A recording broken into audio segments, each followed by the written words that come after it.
Hello, everybody, and thank you for tuning in to the Liberty Report. With us today is Daniel McAdams, our co-host. Daniel, good to see you this morning. Happy Monday, Dr. Paul. How are you? Monday already again. Yeah, you got to come back. Coming back. Okay, well, we better get busy and find out if the problems of the world still exist. Maybe things got better over the weekend. Yeah. Well, we were cooking but, down here. I don't know whether there were any more bombs dropped, other than financial and moral and social and everything. And the spending, I think, is continuing. I don't think they've slowed up. So they haven't been paying any attention to it. That's right. And we know there's a lot of support out there for these ideas. And I'm not being funny there, because I can't be funny, because I think a lot of people do know that, but they feel very frustrated, and they're just looking for an opportunity to play the role in trying to calm this world down.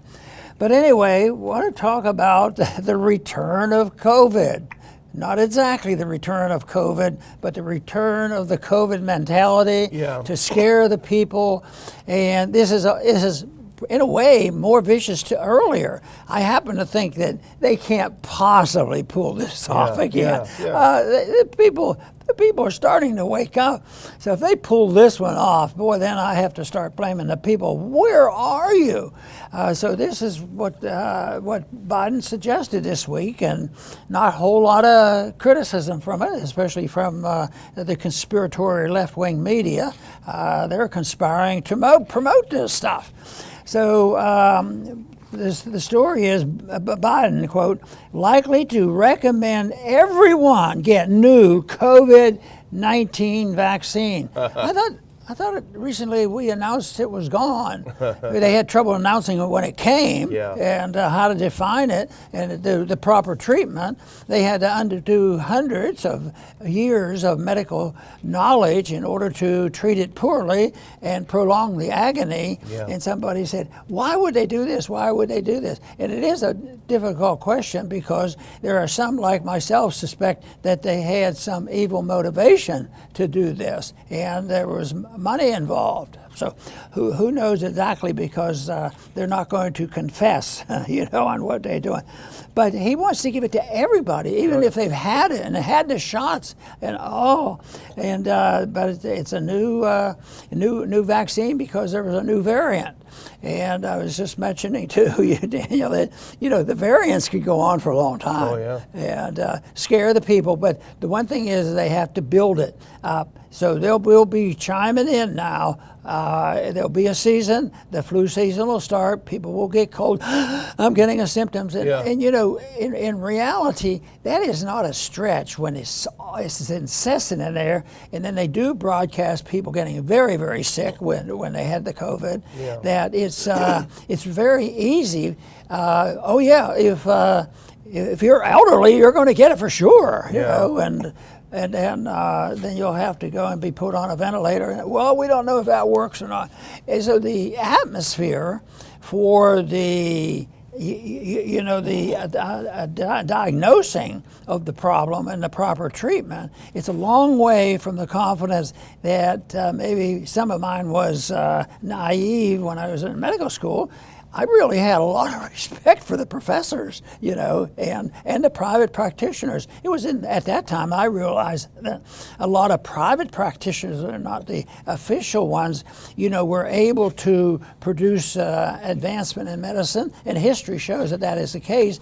But I had a lot of respect for my teachers.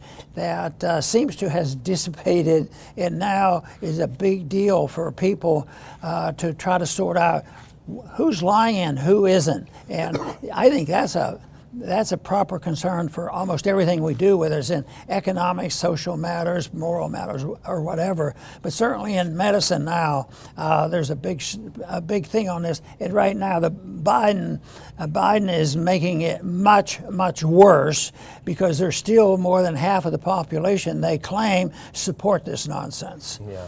You started your opening monologue with a couple of important words: They can't possibly. If you think about that, that really characterizes our era. They can't possibly claim that Trump is working for Putin. They can't possibly expect us to believe this P-tape and other things. They can't possibly expect us to take these shots and put on masks. They can't possibly arrest Trump. But they do, and that's I think that's the characteristic of our era. They can't possibly, but they do. And so they can't possibly be resurrecting this Frankenstein monster, but they are. And let's put this from the Epoch Times, and they're just so shameless. Let's put this first one up.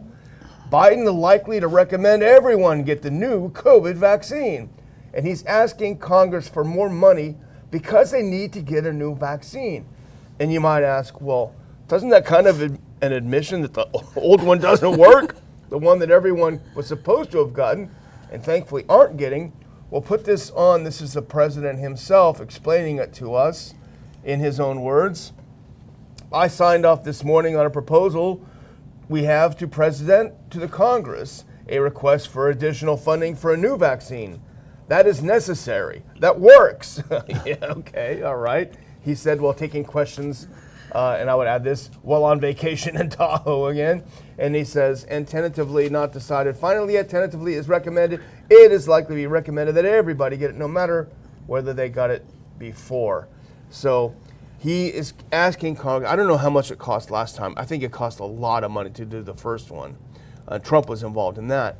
I wonder how much it's going to cost to do a new one, and if a Republican-led Congress will roll over and say, oh, okay, want some money? Here's some money. You know, cost is being too generous, because cost indicates maybe they figured out what it would cost to do this and what is a fair cost, and it's been worked out in the market. But I think it's sort of insane obedience to what they're told, the people are told to do. And I think the situation right now, as it was through COVID, that it had essentially very, very little, and sometimes I thought nothing to do with medicine, good medicine. It was to undermine good medical practice. It was also unscientific, because it was challenging, natural immunity, and it's back to the age-old problem throughout human history: is who tells the truth, and how should we believe things? I was reviewing a little bit of our early history. The founders really argued over who's telling the truth. They got angry over it, and sometimes had duels over the whole thing. So figuring out the truth is a big deal. But I think that unfortunately right now it is prevailing that medicine, the medical part of the COVID, all the nonsense we hear has nothing to do with medical care, and they're rejecting science, and there's a lot of lies going on out there, and of course the people who are probably lying much less and the least are the ones who right now are being accused to be the liars. Just like who. Could the left be conspiratorial and setting this stuff up for an ultimate reason to do this? So they seem to have a practice of the more guilty they are, like Russiagate, the more guilty they were, the louder they appointed the other side, accused the other, and it worked. Most Americans, or the majority, probably still believe that that Trump was guilty of treason because of Russiagate. Yeah.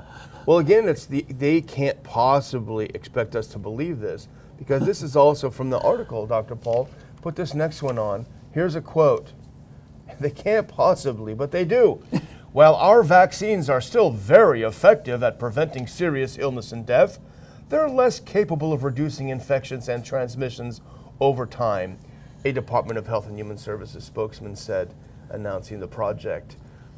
So they say, well, these shots are absolutely fantastic.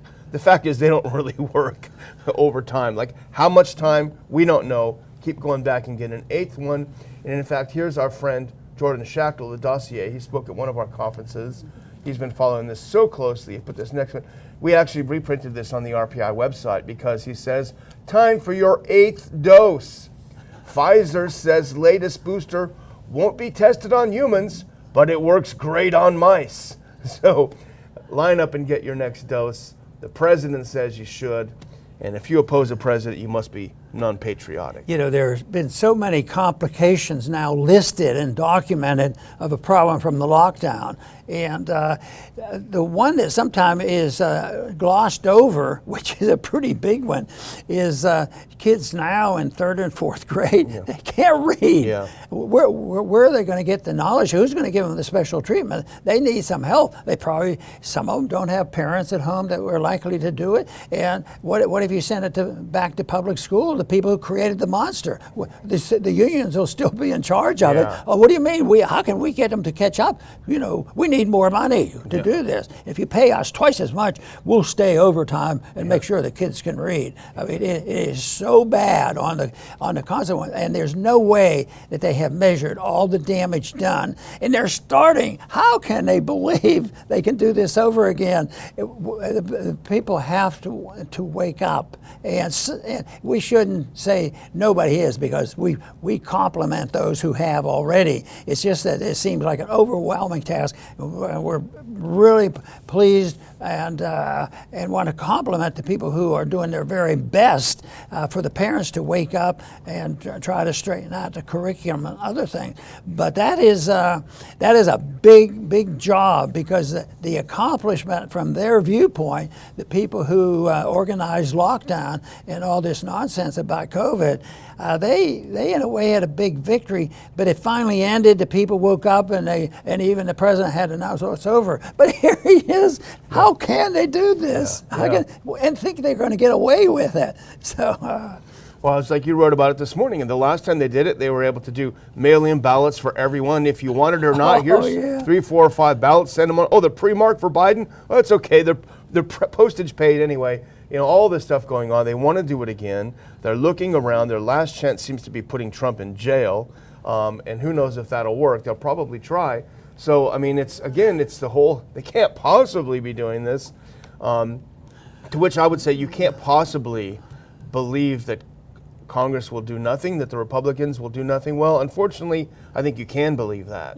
I mean, I haven't seen anything yet. I'd like to see the Republican House stand up and say, no, not another penny for these shots. What if we ever found the absolute proof? And since we don't have it, I can't say that it is, but what if they found evidence that they really had a strategy, because it had to do all with getting rid of the guy they hate the most in the world, and that's Trump. And we will be able to do that because he's close to winning. And if we count all the votes, there's a few thousand votes we can't count. We can't. Then, so I want a fair count. I want to count all the votes. Oh, he's an insurrectionist. He wants to take over the world. Well, charge him with a crime. Oh no, we don't do that. We're not sure about insurrection. We're not that sure that he committed insurrection, or he has punishment. We have to just make innuendo and then punish him through media, punish him in the media, and make sure that and that is Trump, can even. Now the big deal is they think they have the evidence now to keep him off the ballot because of the 14th Amendment, and that I think is nonsense of what they're doing. But time will remain. A lot can happen between now and next year, so we'll keep an eye on that for sure. Well, the one thing about reanimating this issue, which we had thought was dead, was that there's something in it for everyone. Now, if you look at the next clip, I did a little dive into some stock charts, Dr. Paul. I'm not an expert like you are, but I can read a chart, and it looks like Moderna is not doing great. This is their last, I think, 6 months or whatever. They're not doing great. Now they had a little uptick because they announced that they're going to make a new shot. If you see there on the right side, little uptick, but otherwise the trend is not good for Moderna. Go next to Pfizer. Similarly, not a fantastic trend if I was an investor. If you can go ahead one. Not a fantastic trend if you go the last few months of Pfizer. Not great. And, you know, you've got some expenses to take care of, Dr. Paul, because to put the next one on, here's Jordan Schachtel again. The CEO of Pfizer is now the world's highest paid pharma boss. And I like how Schachtel characterizes him. Albert Bourla, the notorious snake oil sales. Leave it up, please. I'm reading it. Albert Bourla, the notorious snake oil salesman and horse doctor who serves as the CEO of Pfizer, is now the highest paid executive in the entire pharma industry. His compensation, Dr. Paul, is a mere $33 million. And his partner is Dr. Fauci. Yeah, that's right. And they've seemed to have done well for themselves. Except, there for a while, Brand did as best he could. It looked like they were going to bear down on him, and there's a Republican Congress, and I'm sure people are working on it, but it's tedious, but it makes you wonder that how long might this take? But it is a messy system, especially when we have the Democrats in control of the courts and the FBI, that sort of thing. But it is going to continue, and hopefully better days are ahead. Yeah, it also is election season for Congress. The House every 2 years they have to vote, so they're going to be distracted this year. And the bad guys are not distracted; they're focused like a laser on this, I think. And money is a big deal. Money is a big deal, and control. Well, let's move on to the second one, if you're ready, Dr. Paul. And this is a CNN piece that came out, I think, on Friday. Everyone was talking about it on former Twitter, now X, and put this on because it was so preposterous. So preposterous. Go to the next one, please. Here we go. Newly declassified U.S. intel claims Russia is laundering propaganda through unwitting Westerners. We don't even know that we're spreading Russian talking points. And I heard they have very good spies. They came over here and they looked like Americans and they were spying and they were learning how to do this from the American NPO. So they know what to do, and it's all, once again, who's telling the truth and who's telling and who's doing the thing the right thing. But this is just ridiculous. It's not so much that what they're saying here is possible, but even those, if they're doing this to promote a certain angle, they're doing a lousy job. That is nothing compared to what we can do. We own a world reserve currency of the world. We own the financial system, and we can do anything we want. And if you disobey, we can put sanctions on you, we can bomb you, we can commit a coup and overthrow your government, and all these things. So we are very, very powerful, except for one thing that's coming. There is evidence that there's a crack in the seam of our empire, and that is a big deal. And right now, it seems like we're going to continue to get away with it. But the hypocrisy here, now we're risking our reputation, of course, by saying that maybe the Russians are doing it.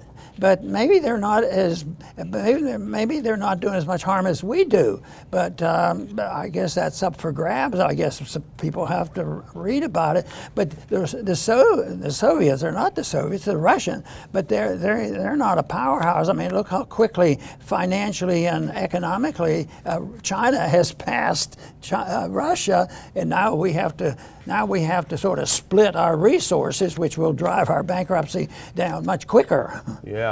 Well, this is the classic CNN formula, and I even had to take notes to try to get it straight. An unnamed U.S. intel official talks to CNN and says an unnamed Russian intelligence agency, intelligence people, are affecting and influencing unnamed Americans using unnamed Russian cutouts as influence. This is just classic, where somebody said, somebody whispered. It's basically a CIA press release. Let's look at a couple of the quotes from this, because as you suggested a second ago, this is a classic case of projectionism.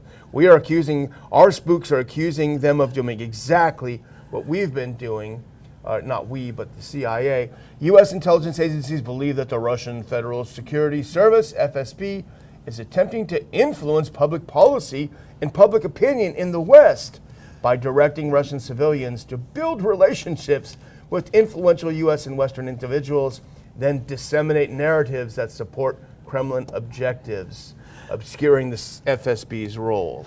Well, there are a lot of things that influence it, and I think that, the one thing that we should pay attention to is how does this all get started and how did we drift so far away from the principle of a republic to get to where we are?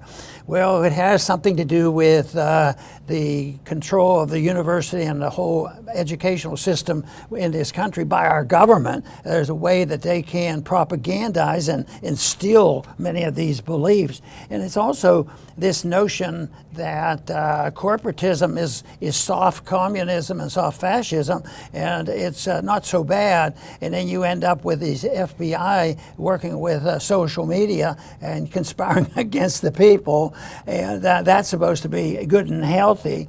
And then they also ignore the influence on the so-called propaganda that goes on. What about the efforts of their influence in the judicial system, in the national security system, wokeism, the cult of wokeism? You know, and right now that isn't even seem to be getting much better because, boy, if you make a criticism of wokeism, you really are a bad civil libertarian. But they're allowed to do whatever they want and undermine people in order to promote this authoritarianism.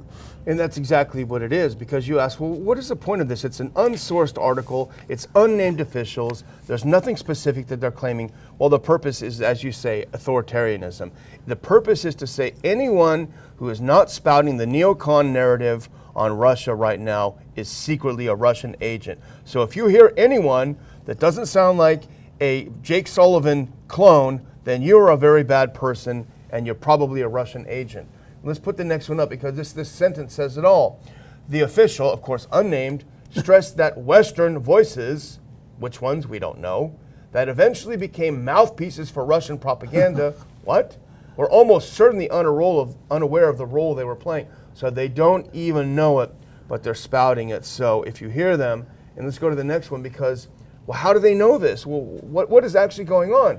The official declined to offer specifics to back up the intelligence community's assertions. They have no specifics. They don't tell you who's doing it, how they're doing it, or who's doing it, but they know darn well that someone's doing it. Yeah, but we missed something. There was a disclaimer down at the bottom. Yeah. The disclaimer said that we realize that we don't have the evidence for anything we said. Yeah, exactly. And therefore it is our opinion, so be careful on what you read. Yeah. But I guess we're the disclaimer, but unfortunately, I guess everybody who read this article and got influenced, we got to watch out. We knew those Russians were going to get us. Yeah. And besides, we have to be careful because we got to fight those Chinese at the same time, and we're running out of money. So, but as long as they put the disclaimer on, but I think in a way that's sort of what we do indirectly and ironically, is putting a disclaimer down. Yes. All this is happening, and they're saying this and saying this, but look at it and say, did they really research it? And you did a great job pointing out they didn't do any research. Yeah. Nobody said who said what when, and that really is the disclaimer that they ought to be paying attention to in this day and age. With the control of the security services and our universities, our media, it's pretty hard to cancel out the lies they tell. They cancel out the people who are telling the truth. Yeah. The people, how many lies were told during COVID? Did the lies get canceled out automatically? It took a long time, but the cancellation, should have occurred immediately. And saying these are lies, but they did not come to the rescue of the people, because then they said these people, they're the ones who are telling the lies. And if you don't straighten up your act and admit as a physician that you've made a serious mistake when you listen to those teachers that told you that there was such a thing as natural immunity, there's something to do about natural medicine, and that it all doesn't come out of Pfizer. So, but here the young doctors now are going to, I'm going to work for the corporation and they'll protect me and take care of me. And unfortunately, this goes back to the thing that I've complained about so much, the good medicine respects the doctor-patient relationship because it's an imperfect system, but it's a relationship where you know exactly what's going on and you can get information. And it should have improved with the internet because there was more information. But what happened was there was more information of the propagandists by the pharmaceutical companies. Yeah. That to me is the tragedy. Well, and we can kind of laugh at this CNN chapter, but there really is a sinister element to this, because we know that they're trying to put Trump in jail for going outside the official narrative about the elections. Whatever you think of Trump, it's not important. It's clear that there's an attack on the First Amendment. So if Trump is liable to go to jail for saying the election was rigged, who else is liable to go to jail for saying, you know what they're telling us about Ukraine and Russia is not right. There's something wrong about this. This is not accurate. They're lying to us. So they're setting up this whole scenario where if you go against the official government narrative, you're subject to prosecution. And that's certainly not the America that I want to live in. Right, and you know, right now he has to be put in jail and excommunicated and never run for anything, and because he participated in the plan for insurrection. Oh, and who's in charge of all the legal judicial system right now? Well, it's the Democrats that hate his guts. Yeah. So they really have free chances. Just accuse him of them and try him and say, you committed insurrection, so we're going to put you in jail. Yeah. They get him in jail and destroy his life.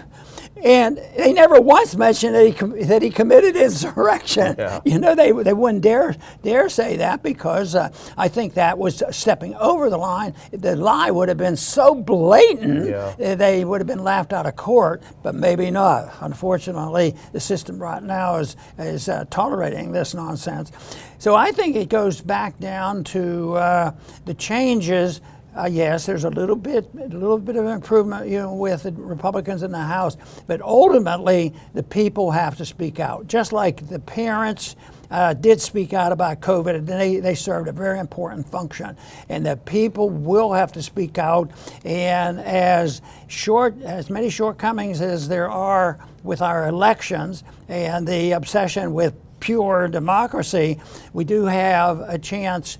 Next year that maybe another message will be sent. So that will tell us. But if they go along and believe these lies and build up the lies better, and the Republicans, have Trump in jail, and the Republicans end up with 40% of the vote, that's goodbye Republic. Yeah. And we're hanging in there by a thread anyway. Yeah.